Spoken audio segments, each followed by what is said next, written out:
ఇదే RTV app వార్తల్ని క్షణాల్లో చదివే అవకాశం ఉంటుంది. ఒక న్యూస్ పేపర్, ఒక టెలివిజన్ ఛానల్ మీ చేతుల్లో ఎప్పుడూ ఉంటాయి. Welcome to RTV. నేను శివరామకృష్ణ. ఉత్తర భారతదేశంలో చలిగాలులు వీస్తున్న నేపథ్యంలో రాష్ట్ర వ్యాప్తంగా ఈ చలి అయితే విపరీతంగా పెరిగింది. మనం చూడొచ్చు, ఇప్పుడు విశాఖ ఆర్కే బీచ్ వద్ద అయితే ఉన్నాం. రెగ్యులర్గా ప్రతిరోజు ఈ వ్యాయామం కొరకు నడక అయితే చేపడతారు విశాఖ ప్రజలంతా. ఈ చలి తీవ్రత వల్ల ఈ నడక చేసే ప్రజలు తీవ్ర ఇబ్బంది అయితే పడుతున్నారు. తీవ్ర ఇబ్బంది పడి ఎవరు బయటికి రాలేని పరిస్థితి అయితే ఉంది.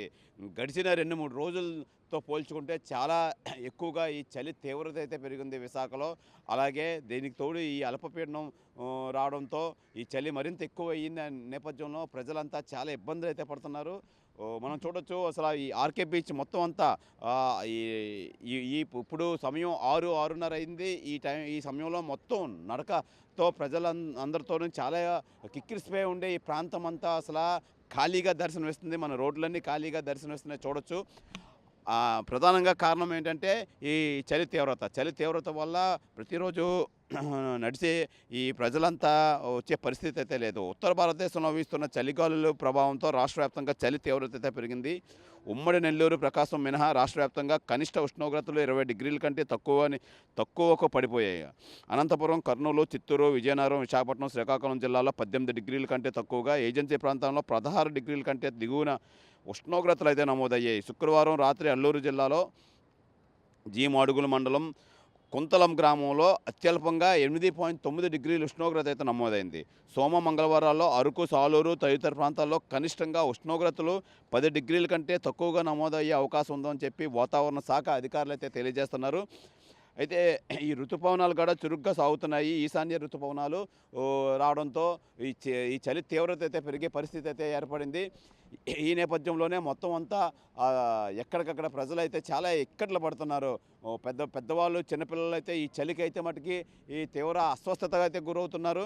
అయితే ప్రధానంగా ఈ చలి వీస్తున్న సమయంలో అయితే ఎవరు బయటకు రావద్దామని చెప్పి ఈ డాక్టర్లు కూడా సూచిస్తున్నారు. ఎందుకంటే ప్రధానంగా ఈ గొంతు సమస్యలు, అలాగే ఈ శ్వాసకోశ వ్యాధులు ఉన్న వారికి అందరికీ ఈ చాలా ఇబ్బంది పడతారు. ఈ నేపథ్యంలో అందరూ చాలా తగు జాగ్రత్తలు అయితే తీసుకోవాలి. అత్యవసరం పరిస్థితుల్లో పని ఉంటేనే కానీ బయటకు రావద్దు. ఈ సమయంలో వస్తే మటుకి ఈ తీవ్ర పరిణామాలు అయితే ఎదుర్కోవాల్సి వస్తుందని చెప్పి డాక్టర్లు అయితే తెలియజేస్తున్నారు. ఏదేమైనా మరో వారం రోజులు, 10 రోజులు అయితే ఈ చలి ఇదే విధంగా తీవ్రత ఉంటుంది. అందరూ జాగ్రత్త పడాలని చెప్పి వాతావరణ శాఖ నిపుణులు అయితే మనకైతే తెలియజేస్తున్నారు. గత 3 రోజులుగా ఈ విశాఖలో, ఉత్తరాంధ్రలో పెరుగుతున్న ఈ చలి తీవ్రత వల్ల అసలు విశాఖ ప్రజలు ఈ చలి కోసం ఏం మాట్లాడుతున్నారో వాళ్ళ మాటల్లోనే అడిగి తెలుసుకుందాం రండి. చలి కొంచెం ఎక్కువగానే ఉంది సార్. అంటే మీరు రెగ్యులర్గా వాకింగ్ చేస్తారు కదా, ఇబ్బంది అవుతుందా? కొంచెం ఇబ్బందిగానే ఉంది. ఎన్ని రోజుల నుంచి ఎలా ఉంది? ఈ 2-3 రోజుల నుంచి ఇలాగే ఉంది. ఎలాంటి జాగ్రత్తలు తీసుకోవాలంటారు అసలు? ఏం చలికి బట్టలు తలకి ఏదైనా కట్టుకోవటం, జాగ్రత్తలు తీసుకోకపోతే కొంచెం ఇబ్బందిగానే ఉంటుంది. చిన్నపిల్లలు కూడా చిన్నపిల్లలు ఇంకా ఇబ్బంది పడతారు. పెద్దవాళ్ళకండి, చిన్నపిల్లలు సహజంగా కదా ఇబ్బంది. శ్వాసకోశ వ్యాధులు ఉన్న వాళ్ళు కూడా ఇబ్బంది వాళ్ళు ఇంకా ఇబ్బంది పడతారు. పొల్యూషన్ ఇంకా ఎక్కువ అవుతుంది చలి వల్ల. డిస్ట్రిబ్యూషన్ పార్టికల్స్ డిస్ట్రిబ్యూట్ కావు, అక్కడెక్కడ కాన్సన్ట్రేట్ నిలబడిపోతాయి. అందువల్ల చలి పెరిగే కొద్దీ డస్ట్ పొల్యూషన్ అనేది ఇంకా కాన్సన్ట్రేట్ అవుతుంది. దానివల్ల ఇంకా ప్రాబ్లం అవుతుంది. పర్టికులర్గా వైజాగ్ అనేది చలికాలంలో సహజంగా పొల్యూషన్ ఎక్కువగానే ఉంటుంది. ఎండ ఉంటే డిస్ట్రిబ్యూట్ అయిపోతుంది, పారిపోతుంది. ఇక్కడ పారిపోదు కాబట్టి కొంచెం ప్రాబ్లం. శ్వాసకోశ సంబంధ వ్యాధులు అయితే అసలు బయటికి రాకుండా ఉంటే బెటర్, ఉండి బాధపడే కన్నా జాగ్రత్తలు తీసుకోవాలి. అంటే గాలి ఉందండి, బాగుంది వెదర్, చాలా బాగుంది వైజాగ్కి. అవును, అంటే ఊర్లకి వెళ్ళిపోతారు కదా, డిసెంబర్ కదండి, క్రిస్మస్ హాలిడేస్ అన్నీ ఉంటాయి. కొంచెం ఉందండి, మామూలు కన్నా చలి ఉంది. పెద్దవాళ్ళు అంటే చెవులు కట్టుకోవడం, మెడకి చుట్టుకుంటే బాగుంటుందండి. చిన్నపిల్లలు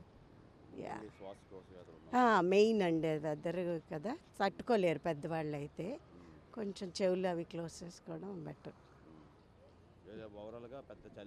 పెద్ద చలి లేదు మాకైతే. అంటే మేము రెగ్యులర్గా వాక్ చేస్తామండి, అందుకని మాకేం అనిపించట్లేదు. నా పేరు Chandramouleeswar Reddy, Visakhapatnam Lawsons by colony. ఎప్పుడూ లేనంత చలి ఈ సంవత్సరం ఉంది. ఈ 10 సంవత్సరాలు అయితే ఎప్పుడు ఈ టైంలో మనము ఇది చూడలేదు, చలి చూడలేదు. ఈ సంవత్సరం బాగా ఎక్కువ ఉంది.